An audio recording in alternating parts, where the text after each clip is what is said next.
Depuis le décès de Bernard Tapie, son épouse Dominique est ruinée. Elle raconte dans les colonnes du Figaro ce vendredi 24 mars comment son époux au côté rassurant et protecteur l'a laissée avec une dette inextinguible qu'elle ne pourra jamais rembourser.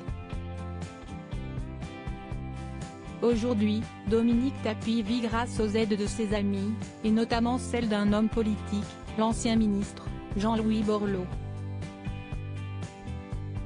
« On ne laisse pas tomber la femme d'un pote », avait-il déclaré dans Paris Match.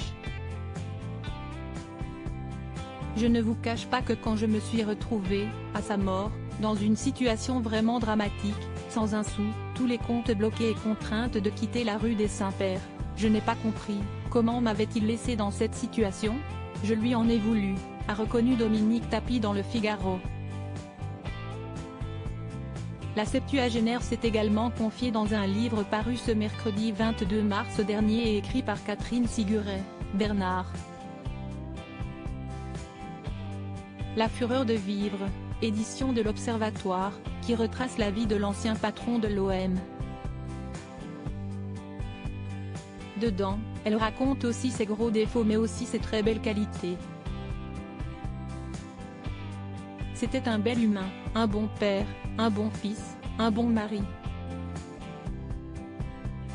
Le patrimoine personnel en jeu à chaque affaire. Bernard Tapie est décédé en octobre 2021 d'un cancer multimétastasé. L'homme d'affaires et ancien ministre avait été au cœur de plusieurs affaires judiciaires, notamment celle concernant le Crédit Lyonnais et Adidas.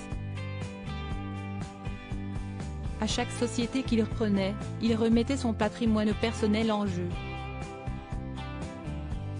Il faisait un va-tout, comme au poker. Tapie. C'est le cas de le dire, indique Dominique Tapie dans Le Quotidien. Tout ça, je l'ai su après. Pendant des années, je le voyais qui redressait des affaires, je lui faisais confiance. Je ne me suis jamais occupé de cela. Quand on nous a mis en liquidation, la première fois, j'ai découvert que j'avais une part dans le groupe Tapie, je ne le savais pas.